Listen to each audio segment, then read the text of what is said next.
ನಮಸ್ಕಾರ ಬಂದವರೇ, ನಾನು ಪರವಾನಗಿ ಭೂಮಾಪಕರ ಬಗ್ಗೆ ತಿಳಿಸ್ಕೊಡ್ತಾ ಇದ್ದೆ.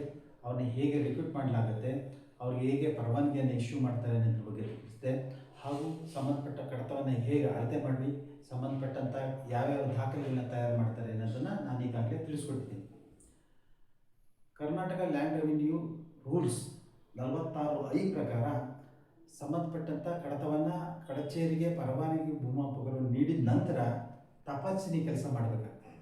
ಅಂದರೆ ಸಂಬಂಧಪಟ್ಟಂಥ ಮೂಲ ಟಿಪ್ಪಣಿ ಸರಿಯಾಗಿ ಹೊರಡಿಸಿದಾರೋ ಇಲ್ವೋ ಸ್ಕೇಲ್ಗೆ, ಹಾಗೂ ಟಿಪ್ಪಣಿಗಳನ್ನ ಸರಿಯಾಗಿ ಅವರು ತಯಾರು ಮಾಡಿದಾರೋ ಇಲ್ವೋ ಅನ್ನೋದನ್ನು ಪರಿಶೀಲನೆ ಮಾಡಲಾಗುತ್ತೆ. ಪರಿಶೀಲನೆ ಮಾಡಿ ಅವು ಎಲ್ಲ ಕರೆಕ್ಟಾಗಿ ಇದೆ ಅಂತಂದ ತಕ್ಷಣ ಸಂಬಂಧಪಟ್ಟಂಥ ತಪಾಸಣೆ ಭೂಮಾಪಕರು ಅದನ್ನು ಸಹಿ ಮಾಡ್ತಾರೆ. ಬ್ಲಾಕ್ ನಂಬರ್ 1 ಸರಿ ಇದೆ ಅನ್ನೋದು ಸಹಿ ಮಾಡ್ತಾರೆ. ನಂತರ ಸಂಬಂಧಪಟ್ಟಂಥ ಸರ್ವೆ ಸೂಪರ್ವೈಸರ್ ಅಂದರೆ ಪರ್ಯವೇಕ್ಷಕರು ಸಹ ಸಹಿ ಮಾಡ್ತಾರೆ. ಆನಂತರ ಈ ಲೆವೆನಿ ನಕ್ಷೆ ಏನು ದ್ವಿಪ್ರತಿಯಲ್ಲಿ ತಯಾರು ಮಾಡಿರ್ತಾರೋ ಅದಕ್ಕೆ ಸಂಬಂಧಪಟ್ಟಂಥ ಅಧಿಕಾರಿ, ಅದು ಭೂ ದಾಖಲೆಗಳ ಸಹಾಯಕ ನಿರ್ದೇಶಕರಿರ್ಬೋದು ಅಥವಾ ಪರ್ಯವೇಕ್ಷಕರಿರ್ಬೋದು ಅಥವಾ ತಹಸೀಲ್ದಾರ್ ಇರ್ಬೋದು, ಇವರು ಲೆವೆನಿ ನಕ್ಷೆಯನ್ನು ದೃಢೀಕರಿಸಿ ಇಡ್ತಾರೆ. ನಂತರ ಆ ಸಂಬಂಧಪಟ್ಟಂಥ ಲೆವೆನಿ ನಕ್ಷೆಯನ್ನು ಪರವಾನಗಿ ಭೂಮಾಪಕರಿಗೆ ನೀಡ್ತಾರೆ. ಈ ಸಂಬಂಧಪಟ್ಟಂಥ ಟಿಪ್ಪಣಿ ಪುಸ್ತಕ, ಪಕ್ಕಾ ಪುಸ್ತಕ ಇವುಗಳನ್ನೆಲ್ಲ ಒಂದು ಗ್ರಾಮದಲ್ಲಿ ಕಾಯ್ದಿರಿಸ್ತಾರೆ. ಇದನ್ನು 11G ಫಾರ್ಮಲ್ಲಿ ದಾಖಲಿಸ್ತಾರೆ. ಆನಂತರ ಸಂಬಂಧಪಟ್ಟಂಥ ಲೆವೆನಿ ನಕ್ಷೆ ಆಧಾರದ ಮೇಲೆ ನೋಂದಣಿ ಕಾರ್ಯ ಆಗುತ್ತೆ. ನೋಂದಣಿಯ ನಂತರ ಸಂಬಂಧಪಟ್ಟಂಥ ಮ್ಯುಟೇಷನ್ ಅಂಗೀಕಾರ ಆಗಿ ದೃಢೀಕೃತ ನಕ್ಷೆಯೊಂದಿಗೆ ಮತ್ತೆ ಮ್ಯುಟೇಷನ್ ಕೋಡಿಗಾಗಿ ಸಂಬಂಧಪಟ್ಟಂಥ ಕಡತವನ್ನು ಭೂಮಾಪನ ಇಲಾಖೆಗೆ ಕಳಿಸ್ಕೊಡ್ಲಾಗುತ್ತೆ.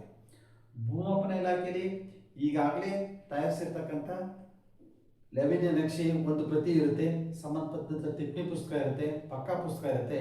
ಇವನ್ನೆಲ್ಲ ತಾಳೆ ಇಟ್ಟು ನೋಡ್ತಾರೆ. ಸಂಬಂಧಪಟ್ಟ ನಕ್ಷೆಗೂ ಈಗಾಗಲೇ ನೋಂದಣಿ ಆಗಿರ್ತಕ್ಕಂಥ ಲೆವೆನಿ ನಕ್ಷೆಗೂ ತಾಳೆ ಇತ್ತು ಅಂತಂದರೆ ದುರಸ್ತಿ ಕಾರ್ಯ ಪೂರೈಸಬೇಕಾಗ್ತದೆ. ಈ ದುರಸ್ತಿ ಅಂತಂದ್ರೆ ಏನು ಅಂತಂದರೆ ಸಂಬಂಧಪಟ್ಟಂಥ ಸರ್ವೆ ನಂಬರು ಯಾವುದಿದೆ ಅದನ್ನು ನೋಡ್ಕೋಬೇಕಾಗುತ್ತೆ.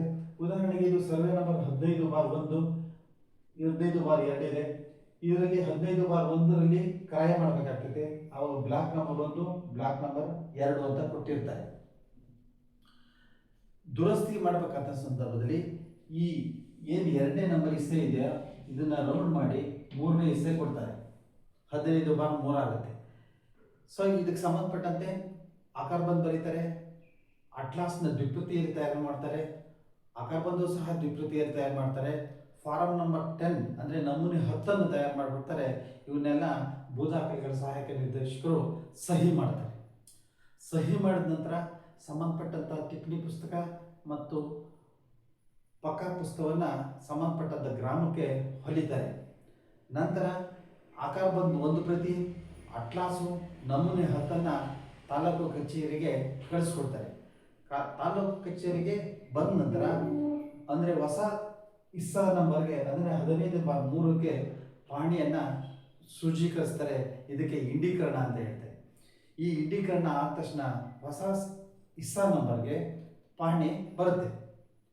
ಇನ್ನು ಪರವಾನಗಿ ಭೂಮಾಪಕರು ಯಾವುದೇ ಒಂದು ತಪ್ಪು ಕಾರ್ಯವೆಸಗಿದ ಅಥವಾ ಕರ್ತವ್ಯ ಲೋಪ ಎಸಗಿದಾಗ ಕೇರಳ ರೂಲ್ಸ್ 46K ಪ್ರಕಾರ ಅವರಿಗೆ ವಿಚಾರಣೆ ನಡೆಸಿ ಅವರಿಗೆ ಶಿಕ್ಷೆಯನ್ನು ನೀಡಲು ಕಾನೂನಲ್ಲಿ ಅವಕಾಶವನ್ನು ಕಳಿಸಲಾಗಿದೆ. ಇನ್ನು ಲೆವೆನಿಗೆ ಸಂಬಂಧಪಟ್ಟಂತೆ ಅನೇಕ ತಿದ್ದುಪಡಿಗಳಾಗಿವೆ. ಇದಕ್ಕೆ ಸಂಬಂಧಪಟ್ಟಂತೆ ನಾನು ಮುಂದಿನ ಸಂಚಿಕೆಯಲ್ಲಿ ತಿಳಿಸ್ಕೊಡ್ತೀನಿ. ನೆಲಮಾಪನಕ್ಕೆ ಸಂಬಂಧಪಟ್ಟಂಥ ಎಲ್ಲ ವಿಡಿಯೋಗಳು ಫೇಸ್ಬುಕ್, ಇನ್ಸ್ಟಾಗ್ರಾಮ್, ಥ್ರೆಡ್ ಹಾಗೂ ಯೂಟ್ಯೂಬ್ನಲ್ಲಿ ಲಭ್ಯವಿದ್ದು ತಾವು ನೆಲಮಾಪನ ಎಂದು ಸಬ್ಸ್ಕ್ರೈಬ್ ಆಗಿ ವೀಕ್ಷಿಸಬಹುದಾಗಿದೆ. ನಮಸ್ಕಾರ.